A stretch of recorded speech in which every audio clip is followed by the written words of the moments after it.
Hello, everyone, and welcome to another episode of Talking Games with Kellie and Andrew. I'm Andrew. And I'm Kelly. Kelly got a new mic. I did. I don't know if anybody can tell. I'm not even sure I can tell. We'll know. But we'll find out. Yeah, we'll see. The police will know. Oh. Okay. That's fair. Everybody tweet at Kelly because, I've encouraged her. She now has like a nice, wonderful, beautiful setup. And I'm like, you should stream. I want to watch Kelly stream. So tweet at Kelly. Encourage her. Get on the bandwagon. Thanks, guys. Tweet at me. At me on Twitter. At poopypoop.poop. Dot? I didn't know you could have dots in your Twitter at. I made that up. Oh. That was my very immature joke to start us off. Oh, well, it's fitting. It's a good start. Thank you. We got a lot of news this week. It feels like we've had slow weeks, but not this one. Yeah. Do you want to hop right into it?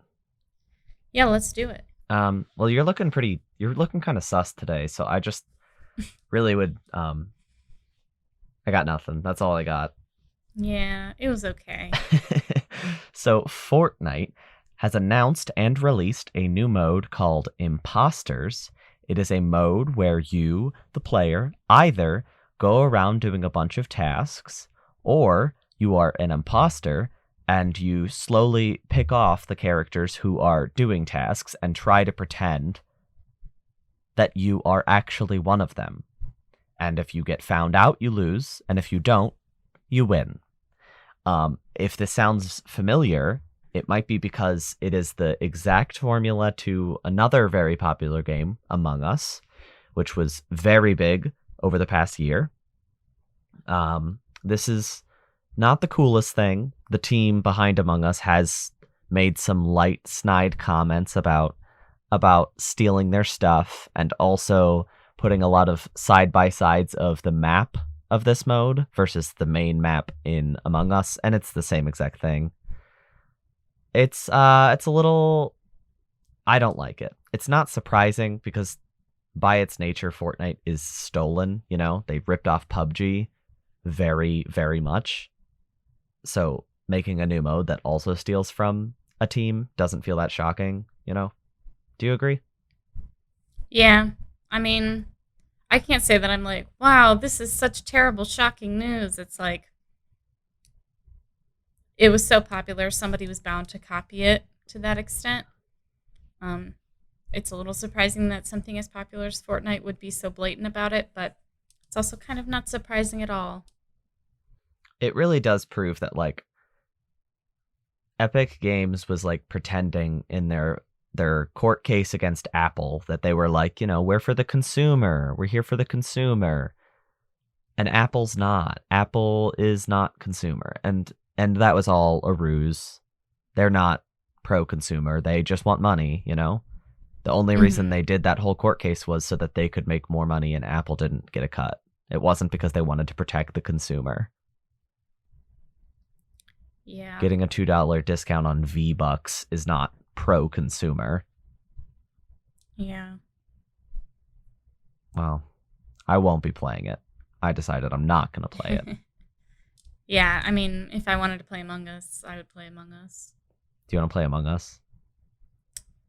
Sure. Okay, so the rest of this episode is just going to be video-free commentary of us playing Among Us. Yes. Sus. You know what I have a lot of commentary on? Yeah. Maybe not a lot. Oh. So the 343 Industries announced that it is delaying the Halo Infinite campaign co-op and Forge until after the launch so that they can focus on getting the single-player campaign done and the multiplayer done in time for the holiday release, which is a little bit crazy. They're kind of just like, hey, you wanted a full game? Nah, I don't think so. I don't think that's going to work for us. You're just going to have to wait. This is so stupid. I'm sorry. It's so dumb. Who cares? You've already delayed your games like a billion trillion times. If you have to do it one more time, like, who cares? I don't get it. It makes I know me... people are like, but But they get harassed about delaying the game so many times. Yeah, and then if they release a crappy game, they get harassed for releasing a crappy game. The internet It's is a like, very harassy place. yeah, there's no winning. I feel concerned for the single player because of this news. I think they're doing everything they can to get the single player out this holiday, and this makes me feel that that's not super likely. It's August. Holiday is in a couple months. Games like this need release dates a fair amount in advance, so I don't know if it's going to happen. I don't think it's going to come out this holiday. I think they'll release the multiplayer, but not the single player. Yeah, I mean, you're right. It's August. They've got like 3 months, not even, to get this done. Yeah. And also, like, just the multiplayer is a free download, so, like, if the single player doesn't come out, that means there will be no, like, retail presence this holiday, which would be a pretty big hit to Microsoft. 2 holidays in a row, since last holiday was when it was supposed to come out. Yeah. It's just, like, kind of embarrassing, I'm not gonna lie. It's like, what have you guys been doing besides this game for, like, 4 years now? Yeah, and they haven't shown us, Seriously. like, almost anything. Seriously. There's no other Halo games. There's no other Halo properties. No. Like, explain to me what's been going on. I know that COVID happened, and that was like What's that? That obviously was a big hit, but What happened? COVID-19. What is that? I don't know. I'm unfamiliar. Oh, you're But just people keep talking about it. So I just want to sound smart. But I am aware, like, of that situation, and I understand that a lot of games were pushed back and people weren't able to work. But like we said, this game has been in development for like 4 years. Yeah, no, it's been long enough that that excuse has kind of dried up.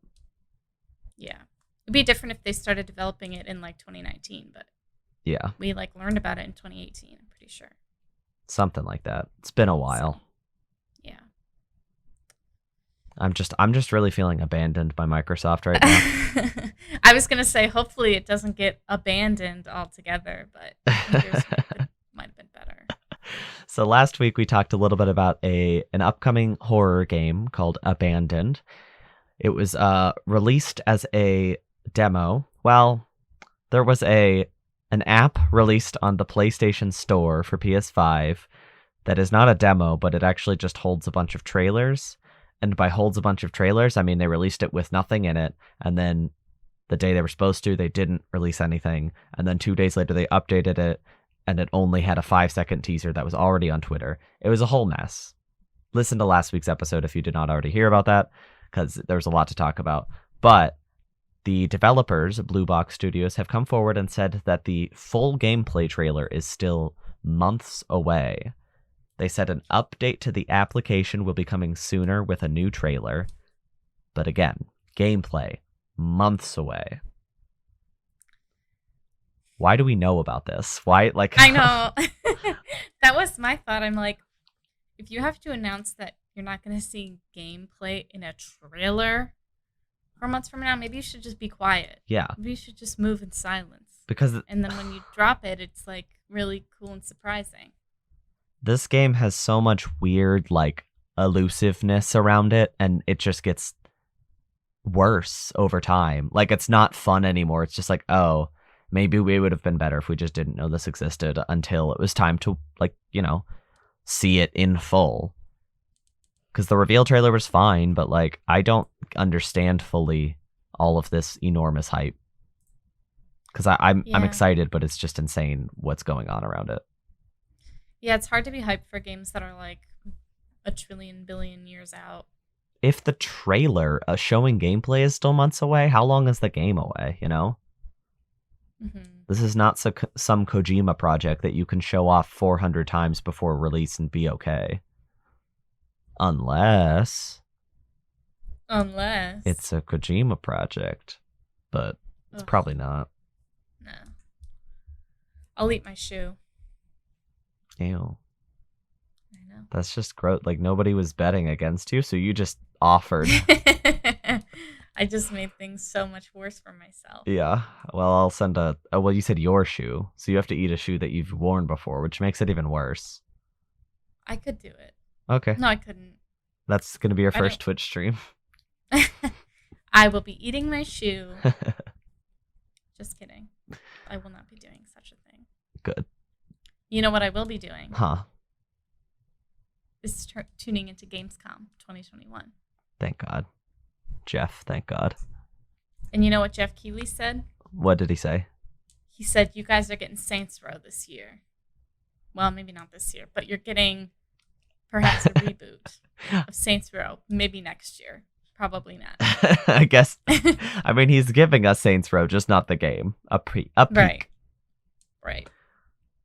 But there was a tease for a new Saints Row reboot entry. We're not really sure yet. That Jeff Keighley posted on Twitter. The man, the myth, the legend. When is he going to come on our podcast? I've been texting him, tweeting at him, texting, calling, emailing, Tumblr IMing, MySpace IMing. Wow. I subscribe. It's really intense. I'm surprised he hasn't put a restraining order on you yet. I mean, I don't open my mail, so I don't know. Oh, it's already there. It's just been sitting in there. But it was pretty blatant. I mean, there's not really any like if, ands, or buts about it. It was like a link. There was like a little video clip, and then there was a link. And if you click on the link, it takes you to saintsrow.com. So it's not really, secretive or spoilery or anything like that. But they said it. I mean, I think they said it back in like 2019. They were like, "Yeah, we're working on Saints Row." Wink. I mean, it feels like time. The series has kind of been dormant for a while, and it's not like it has no fans. So yeah. Did you ever play Saints Row? I played 2 because it was free on PlayStation 3, and I liked it a lot. 3's where they went berserk, right? When it got like weird. Yeah, I think 3 is good because I'm pretty sure it came out in 2013, if I'm not mistaken, and that was like the whole like a big chunk of the game. I feel like was kind of making fun of Mass Effect because it was like an alien invasion, and then you like were on a ship with all your companions, and you could like literally romance anybody. You could romance Keith David, who is also in Mass Effect. He's a voice actor in that game, so I feel like it was kind of poking fun a little bit, but it was really fun. I really enjoyed 3 because it was so ridiculous, but that's what made it fun. I liked 2 as well, but it's off-brand Grand Theft Auto at that point. Yeah, it kind of felt a little more like grounded in reality, which I was like, that's fun, but I could just be playing a different game for this, Yeah. Are you good? 3 was really fun, though. Are you excited for Gamescom? We got that opening night live. If you're listening on the day of release, tomorrow. I am very excited. 2 hours of What time Jeff. does everything start? 2 p.m. EST. Well, I won't be home, but Nor will I. that's like a weird time to start, guys. Well, Some of us it's work in Germany. It's called Opening Night Live. It's 11 a.m. Pacific Standard Time. That's my favorite time of night, 11 a.m. Well, in Germany, I guess, yeah, it is nighttime there. Yeah. At 2 p.m. here. I'm just annoyed because this is the first time in like years I will not have been able to watch a Jeff Keighley presentation live as it happens. Same. And like, yeah, I'll get to watch the replay later. I might not. I might just watch all the news and not have to watch Jeff Keighley at all. But like at the same time, I probably am going to watch it. Yeah. Just for Jeff. I'll try and get in there. We'll have Maybe I'll take a late lunch. Lots to talk about. Well, it's a 2-hour conference, so it'd have to be a late, very long lunch too. Well, for employment and legal reasons, I'd never take long lunches. No, that'd be ridiculous. What is going on at Gamescom? Besides that Saints Row reboot / remake / new one, we're gonna see some Monkey Ball, perhaps. Yes. Sorry. You're fine. Jeff Keighley. Monkey Ball, Super Monkey Ball. I love Super Monkey Ball. Jeff Keighley also loves Super Monkey Ball, I think, and he tweeted that there's going to be a reveal at Gamescom, and it will be very surprising. announced earlier this week was that Kiryu Kazuma, who is from Yakuza. No, I know where he's from. My brain just shut down for I can't believe I was able to answer that before you did. It wasn't even like I didn't know. I was just like, wait, what is this sentence? Kiryu Kazuma is joining Monkey Ball. He looks very cute and chibi. Oh my god, is he a monkey or a human? He's a human. Oh my god, he's so tiny. He's just a little guy in a ball. Aww. I love him. You don't have to look it up, audience. He'll be in our thumbnail. Don't worry. Definitely will be in our thumbnail. But it was I also realized what screwed me up. I mistyped his name in the doc, and I was reading it, and I was like, am I misremembering? I was not. But I'm very excited that Kiryu is coming to it. Sonic and Tails were announced a couple weeks ago, but that was kind of like, well, yeah, that makes a lot of sense. It's cool, but it makes a lot of sense. But like, even though Kiryu is owned by Sega, I would not have expected him to be in a Monkey Ball. So I'm excited to see who's going to be next, because like, surprising, who's it going to be? My first thought and only thought, and it's just because of Jeff Keighley's friendship with the developer, is that it's going to be a fall guy. Aw, that'd be cute. And if that happens, somebody Venmo me some money for calling it. They're kind of like thematically similar games. Like you're just a little guy and you're trying to get somewhere. Just pushing through. But in one game you're in a ball. You're confined. Yeah, in another game you're in a fall. And you're a guy.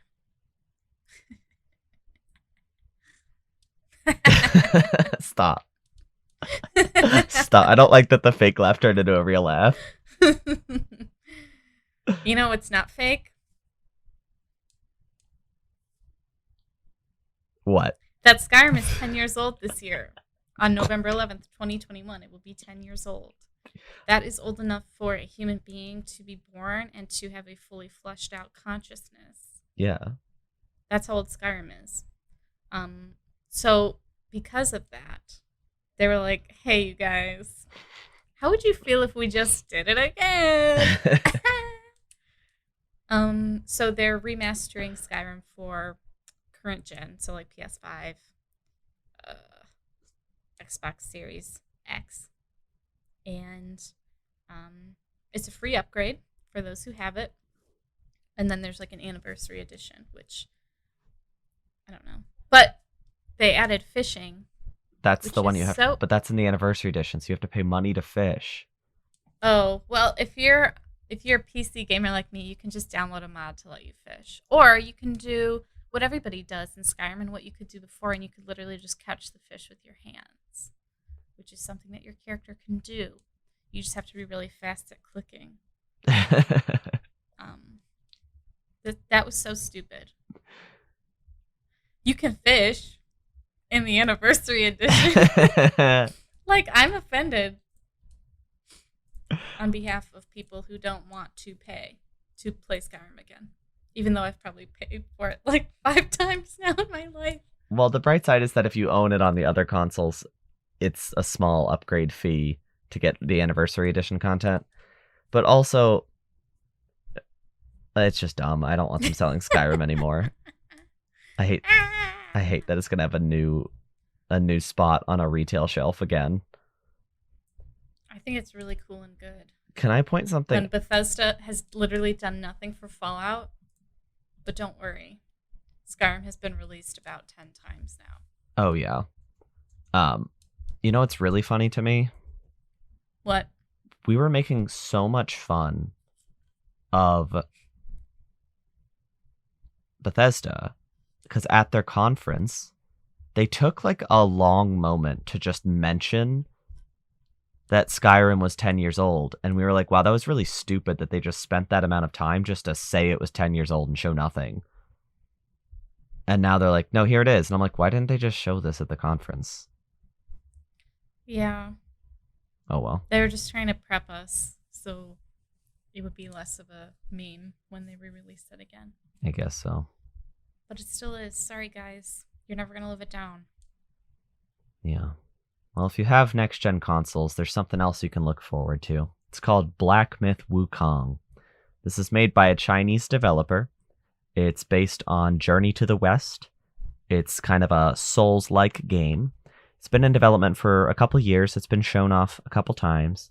But they made a big announcement that they are jumping to Unreal Engine 5, which is the currently not publicly available Unreal Engine, not predecessor, follow-up.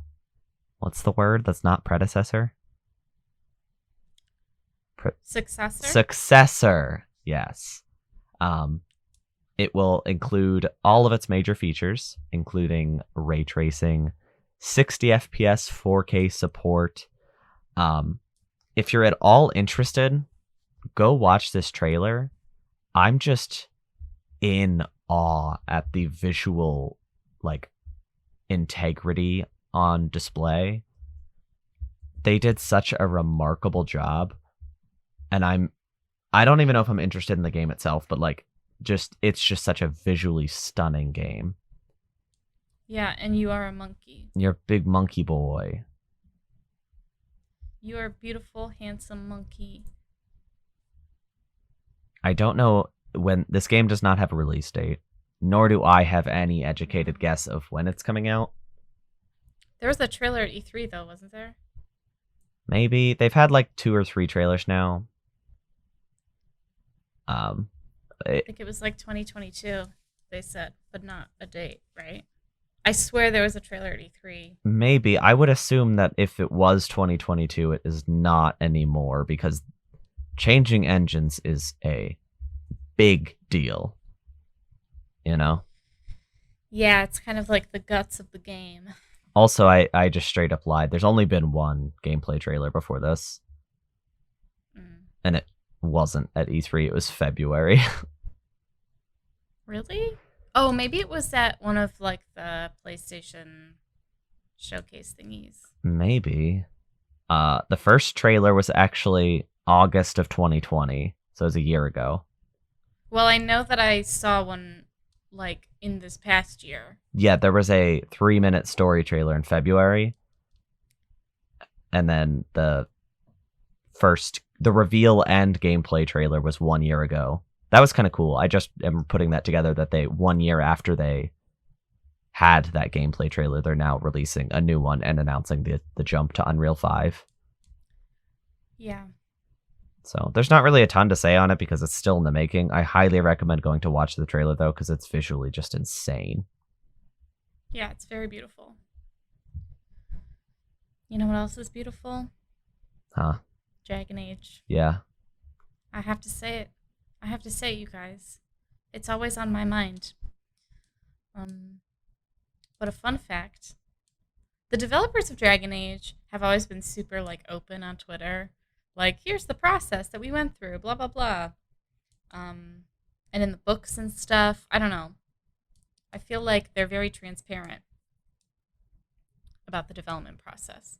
And they were yeah, so the title came from a random name generator, which is very funny. The title Dragon Age, which is very funny because it must have been one of the first things that they came up with, because the lore of the game is sort of built around the Dragon Age. The Age of Dragons. Yeah, so that's pretty funny. But the truth is those of us who read fantasy or write fantasy, we've all visited a name generator every now and then. I mean, how can I think of elf names? Seriously. I'm not that smart, okay? I need some supplementary help with name. I don't even know human names. How am I expected to know elf names? So yeah, just a little fun fact. It's a cute little bit of news. There's You know what we might see at Gamescom? Dragon Age. Oh. I have to say it. I never would have guessed that's what you were gonna say. Because there was a Dragon Age week leading up to Gamescom. A Dragon Age week supported by the developers. Yeah. Leading up to Gamescom, and they were very explicitly like, we are not going to be at the EA Play event. Period. Which came and went already. Yeah, and they haven't said anything about Gamescom, so I'll be on the lookout. They'll be at my house. Oh, I have trailer in my house. Oh, okay. I'm on my way. Do you want to know some other random news that I decided I wanted to talk about? Yes, I would. If you go to Japan, they're releasing gummies based on the Pikmin. That's it. That's the story. That's so they're cute. just cute, and I want to eat one, and they look like little Pikmin. That's the entirety of the story, but I just needed to share so everybody knew. That's a good story. Yeah, that's totally the end of the peculiar random news. I don't know. That took 3 tries. That's totally the end of the random news, right, Kelly? Oh, you thought that was the end of the random news, but guess what? What? Atari has a new owner, a new self-proclaimed owner. Soulja Boy was randomly just like, you guys, just letting everybody know I own Atari. And Atari was like, no, he is lying. I don't know why Soulja Boy does any of the things that he does. Mr. Boy is very problematic. And I don't know why he said this. So that's the news. That's the Soulja Boy Atari news for the week. Yeah. Oh, because we have that frequently enough that you have to establish that that's this week's. Yeah. Let's follow up on Soulja Boy every time he does something game related. Because remember he released a video game console like a year or 2 ago? Yeah. And it was just like one of those cheap plastic ones that has a bunch of games that are stolen and then they end up getting sued. And he did. Yeah. Yeah. That's sad for him. Yeah. Some obligatory news reporting real quick. I don't really think there's much to discuss here. Call of Duty Vanguard has confirmed it will have a November release date.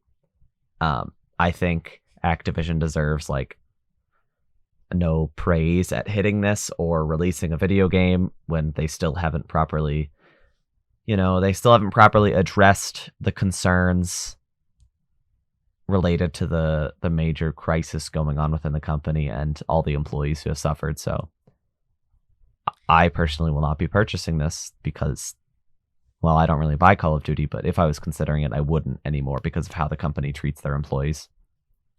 Yeah, it's very much giving, look, guys, we got a new game. Don't you want to play it? A new game? Don't worry about all the other stuff. What about the nothing new game? happened. That's kind of, I feel like that was sort of Blizzard's marketing for Overwatch 2 as well. They're like, you guys, Overwatch 2. Yep. Yep. And they literally have nothing to show. I'm like, so to me, it's just giving distraction from the news. Yeah. So that when people type their name into Google, the first thing that comes up isn't lawsuit. So. Yeah, I'm not a fan of them just announcing. I mean, they have to release the game, but it feels kind of icky. Do they? Do they have to release it? It's just a Call of Duty game. Not to hate on my Call of Duty fans. No, but the idea that the well-being of the employees is far more important than the release of a video game. Yeah. I guess they don't really care about that. No. Is there anything else you could play this November that maybe feels slightly less icky? Yeah. Pokémon Brilliant Diamond and Shining Pearl, an acronym that I will not mispronounce on accident. I mistyped it by accident. There was a really nice long trailer that came out last week, and it was basically just sort of showing some features that weren't shown before, some features that are coming back. So like the underground bases, which were really fun, and Pokemon contests, which I really liked. I know people were kind of like, how do you even do this? But I really enjoyed Pokemon contests. And ball customization, so like love ball stuff like Thank God. I know, thank God. and it looked a little bit better. And remember how your little Pokemon could follow you around in Soul Silver and Heart Gold? Yes. Well, it's back, baby. You just hate answering my question. Well, I thought when they're hypothetical or like audience directed, it seems sometimes I'll wait to see if you answer instantly. And then the pause is so long that like when my answer, it's just the timing's wrong. And I'm not going to edit it because that would make it, make us look better. Yeah. But yeah, I looked good. I looked good. Kelly was watching the trailer and it faded to black, and then she just saw a reflection. She was like, "Oh wow." It looked good though. I mean, I'm really excited. I'm glad that they're bringing back returning Pokemon. That's really cute. I mean, following returning Pokemon that follow you. I'm really struggling with words right now. Yeah. I'm glad that they're bringing that back because that was also introduced in the 4th generation, which was Soul Silver and Heart Gold, as well as the original Diamond and Pearl. And I'm really excited that they're bringing back, like I said, contests and underground bunker bases. I think they were called secret hidden bases or something. I can't remember what they were called. Something like that. But those were 2 features that I really enjoyed about that particular generation, so I'm very excited that they're bringing them back. And remember how we were like, oh, I hope this makes us more excited for the remakes to come out. That's how I feel now. I'm more excited now. Good. So see you guys in November. I'm not, so look forward to Kelly's review. Yes. I'm not excited. I just, watching that trailer did make me want to go play Platinum. Like the original, but we'll see. But thankfully, there is a Pokemon product not far behind Brilliant Diamond, Shining Pearl. It's a little game called Pokémon Legends Arceus, which we already knew was going to be shown off. We talked about it last week. It was shown off in the Pokemon Presents with an extensive new trailer, as well as a follow-up that, elaborated on what that trailer showed off. They revealed that this is actually the Hisui region. It is an ancient version of the Sinnoh region, so it is new, even though it is something we've visited before. It has its own new Pokemon in it. They showed off a couple new evolutions of previous Pokemon, as well as some regional variants, such as Growlithe, but with bangs. Like me! I have bangs, for those who don't know what I look like. You're in the thumbnail. Oh, yeah. And I have bangs in the thumbnail, so yes. You guys really get the full picture. Nobody listening to this has not seen your face. True. But the trailer showed up. Stop. Sorry. Stop being so proud of yourself. Okay, go ahead. Sorry. So they showed off in this trailer some new battle mechanics. The battles now have a turn order on the right side of the screen. There are times when you are able to attack multiple times in a row if your speed stat is good enough, which is very, very new because Pokemon has very traditionally been back, forth, So this is exciting. You can add zest to some of your attacks to make them faster so you can attack multiple times, or stronger so you attack fewer times but hit harder. They showed off that there is real-time movement and that different Pokemon react differently when you approach them in the open world. Some of them don't care, like a Bidoof that comes up and just looks you in the eye. Some flee. Scary. What? You don't. I don't want to be looked in the eye by a Bidoof. It's like they're scarier than anything else. Those beady little dead eyes. Uh-huh. Is it more scary than the new Pokemon revealed Basculegion? No. Basculegion is the evolution of previously established Basculin. It grew in size by feeding off of the souls of the dead Basculin that died while swimming. So basically, it's just feeding off the souls of its dead brethren, and it never gets tired because of that. Yeah, that's cool. That's kind of metal. And you can ride it. Yeah. They announced the mount Pokemon. There's a deer boy who's an evolution of Stantler that you can ride. There is a Hisuian form of Braviary that you can fly around on. And then you can also swim through the water on the back of a Basculegion. They also showed off that Pokemon in the wild can attack you directly. Your human character has health and can be attacked by like a big bear. And you lose health, you pass out. And you go back to camp, just like if you lose your Pokemon. See, that's cool. I love that. That's how I want to go. Yeah. Is to just be attacked by an Ursaring, and everybody will remember me as the girl that was attacked by an Ursaring. Yeah. Well, I'll give you some Pokeballs. You can walk around and throw them for safety. Thank you. The Pokeball... 5 to start. Yeah. The Pokeball throwing is also real-time, and you have active aim, so you choose where you want to throw it, like it's a freaking shooter game. Excuse my language. You also have to throw out your Pokeballs for your Pokemon that are in your party. Actually throw them. Aim where they get thrown. That's really cool. I like that a lot. The open world was shown off a lot. It seems to be pretty extensive. I don't want to get my hopes too high, because if you remember the Pokemon Sword and Shield reveals, they showed the wild area as though it was huge, massive thing. And it was not. It was pretty small. I mean, it was decently sized, but like they revealed it like it was multiple open world segments, but it was just one.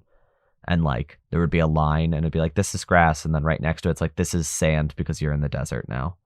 And I'm like, wait, there's no like fade or like natural. No, now you're in the snow. You are in the snow now. Now you are in the desert. There are different Pokemon here because you are in a different area now. And they pop up and get small when you walk too far away.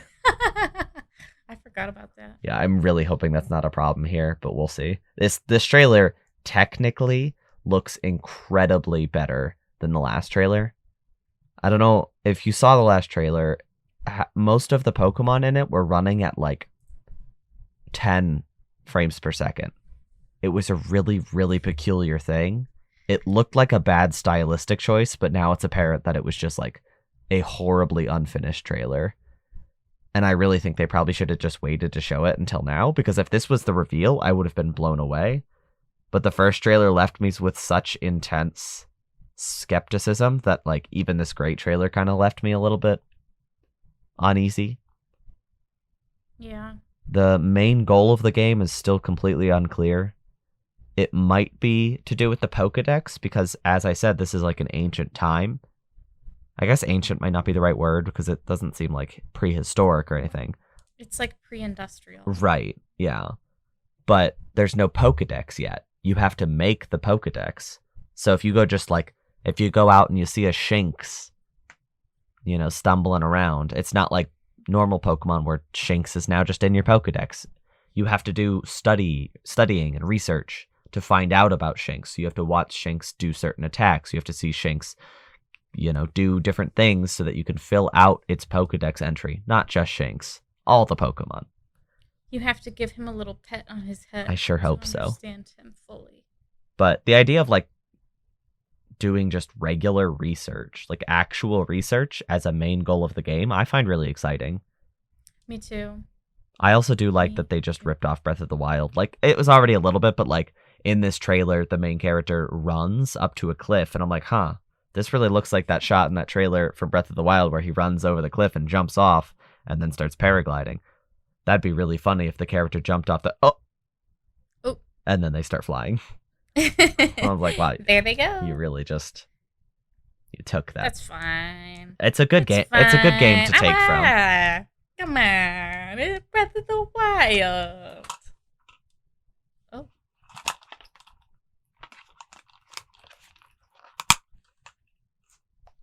I just whacked my own headphones off with my thumb by accident. Yeah, it was really scary. Didn't feel good, gonna be honest. But anyway, this game's still slated for a January release date. I'm excited to play it. I will be playing that one, so expect a review from me and Kelly, not just Kelly. Yeah. Speaking of video games, what you've been playing, Kelly? Would you guys be surprised if I said that I've been playing Dragon Age Inquisition? Yes. See? I answered. I answered fast.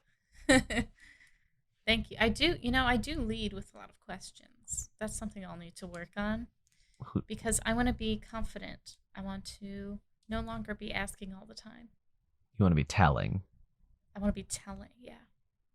I'm telling you that I've been playing Dragon Age Inquisition. Okay, you don't have to be angry about it. I really have nothing to say that I haven't already said. Any mods? It's a great game. Yeah. Kelly's Tons Mod of Corner. mods. Kelly's Mod Corner. There's this, maybe you guys, well, okay, so let me just preface this by saying Inquisition is a very hard game to mod because it was built through the Frostbite engine. Oh. Because EA hates modders. And Kelly. It hates Kelly as well. So every EA game past Inquisition and past has been made with the Frostbite engine, including their sports games. So, that's fun for them. But I'm actually not sure about Jedi Fallen Order. That's the only one I'm not sure about. But I will say, people have found a way to mod it. There's something called the Frosty Mod Manager. What? Which I highly recommend. I mean, you need it if you want to mod Inquisition or Andromeda or whatever. And it manages all your mods and keeps them all in one place and makes it a lot easier for you to mod the game. So that's sort of the first mod in Kelly's Mod Corner. And the second one is just sort of a general mod creator. Their name is Caffeine Painter on Nexus Mods. They have a lot of really nice like aesthetic mods like clothing and hair and NPC reach, like changes to the like textural changes. I have not downloaded all of their mods, so I can't really attest to all of them, but the ones that I have downloaded, mostly like clothes and stuff like that, really enjoy. And then there's hair mods. I love it. By a creator called Kitten Tales. So there are a collection of hairs that sort of get passed around in between games. So like Sims, Skyrim, Fallout, Dragon Age, Oblivion, and they're called Anto hair. Well, there's a whole series of content creators, like Anto and Nightcrawler. They make all these crazy hair mods. And then this Kitten Tales sort of compiled them all in one place. So I feel like it makes your character feel unique and stand out in a world where there's only like 20 haircuts total. So everybody kind of like gets cycled. But so I really recommend that. And I often feel like the texture work on a lot of these mods is very good for a game that is not so forgiving for mods. So yeah. That sort of concludes Kelly's Mod Corner for this week. Truly. Smile. Andrew, what have you been playing this week? I've been playing two things, and these are things that I chose not to mention in the news because I save them for now. 2 demos came out this week for upcoming games, upcoming September releases. The first one that I played was Tales of Arise. This is the latest entry in the Tales of series. We've talked about it a little bit before. This series went dormant for a while so that they could recover a little bit. The last game that they released was not the most well received, and they were pumping these things out every year or two, which is a little too quick for a massive JRPG. So they took a few years off. Last one was released in 2017, I believe. And visually, it's very apparent what those years have done, because this game is visually awesome. There's a lot of cool touches. There's a lot of effects.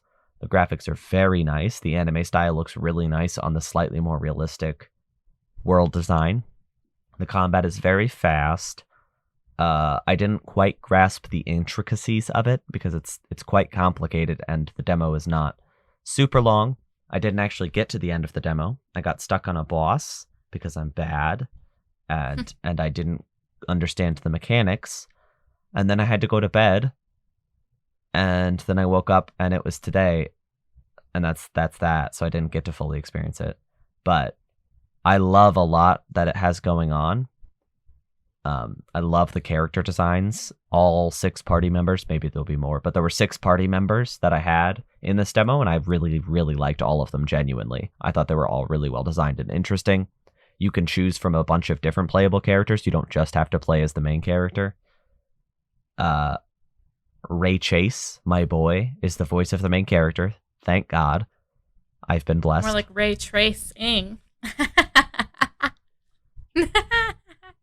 Tales of Arise does not feature ray tracing, but I do appreciate the joke. Just got to be transparent so we don't get sued. Sorry, Mr. Chase. Yeah. I didn't mean to make a joke out of your name, but Yeah, come on the show. We'll talk about it. we'll discuss it. 2-on-1. Yeah. I mean, I could just watch and smile because I love Ray Chase. Yeah. So that was that demo. There was another demo that came out. Very similar game for A JRPG. WarioWare Get It Together, which is an upcoming Nintendo Switch release. It's not a mini game collection, but instead a micro game collection. If you've never played a WarioWare game, it's a bunch of games that last like 5 to 10 seconds typically, and you just have to figure out what's going on and play and try to beat it. And you have to beat a bunch of micro games in a row to win the level.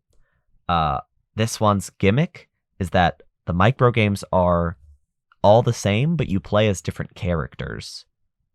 And it randomizes who you're playing as, so you have to approach each micro game differently depending who you're playing as. This demo does a pretty good job of showing that off. I played a little bit of the single player, a little bit of the multiplayer.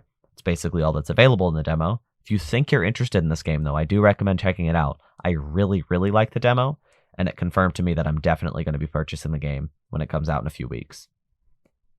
Yeah, I'm really excited for this one. I have so many fond memories because I didn't have the, the Game Boy SP that like flipped up. Yeah. I didn't have that, and I didn't have WarioWare, and I remember my friend did, and she let me borrow it. So much fun. I have so many fond memories of like playing it with her, and like it's really unlike any game you will ever play or have ever played. So I'm very excited for this. I'm excited to see what it's like on the Switch. I haven't played the demo. I'm just gonna play it when it comes out. But yeah, that's the other thing is if you are certain you're gonna play it, you should probably just wait because it's just a chunk of the game, and it feels very sales centric. Where like between each round it does like a little mini trailer, and I'm like I just kind of want to play for like half an hour to get an idea. But I am excited. It confirmed to me that the game I am right to be excited, I think. Yes, I'm excited. Just a few weeks here. Just a few weeks. We just got to power through it. Power through. Listen to episodes of Talking Games with Kellie and Andrew to pass time. Well, another one. Put it in the books. It's in the books. Closing the book. In the Jeff. There the book. There the book goes. Jeff Keighley book. It's being closed. Jeff Keighley. Mr. Keighley closing the book on our friendship today. Oh. Yeah, that's right. Well, now he's not going to be on the show. Yeah, well, maybe he should have thought about that. He should have. Yeah. You closed the book. Maybe I should have thought about that. You really should have. That would have been awesome to have Jeff Keighley on the show, and we'd be like, "Hey, Jeff Keighley, why do you wear T-shirts with your Blazers?" Jeff Keighley, you have so much money. Can't you afford a button down? Mr. Keighley, can't you afford a nice Target button down? Men's Warehouse? Oh my goodness. David's Bridal? No, we're going a little far now. It's getting weird now. Uh-huh. Every time we bring up Jeff, we get a little weird. Yeah, I think on that note... Yeah. It might be time to say goodbye. Thank you everybody for listening so consistently. This is a very small bit of news on our part. If you go to Spotify, the app, some people were like, "How do I find your show?" And for the first few episodes, we're a small up and coming show, so it's kind of hard to find us. So I had to tell people, type in Talking Games with K, and it popped up. Well, guess what, audience? If you go in and you type Talking Games, guess who's the first show now? Very first thing. It's us. We did it. Which wouldn't be that impressive if not for the fact that the second Talking Games that comes up is, I don't remember, but it's 2 names as well. It's very similar to our names, but it's created by the New York Video Game Critics Association. They've had Reggie on their show before. Oh, wow. Like they're a big-ish deal. I don't know how many listeners they get, but like if you look up Talking Games, we're number 1 now. We're the first person you see. You see our mugs right away. And I just want to thank everybody, because the only reason that we're there is because people have been listening and people have been really, loyal to the show, and that's really cool. So I'm thankful to all of you. Yes. Thank you so much. I hope you enjoyed this episode. I hope you're looking forward to next week, where we'll probably have quite a bit of news to talk about, thanks to Jeff Keighley's Gamescom showcase. Again, that's Wednesday at 2 p.m. Eastern Standard Time. That's Wednesday, the 25th of August. Tune in if you want for 2 hours of Jeff Keighley revealing stuff. The only things we know are that there's going to be Saints Row, and there's going to be somebody in a monkey ball. It's me. It's Kelly's the monkey ball. Kelly's the new character. That would be very surprising. Jeff would not have been lying. That's true. So, thank you again, everybody, for tuning in. We'll see you next week. See you next week.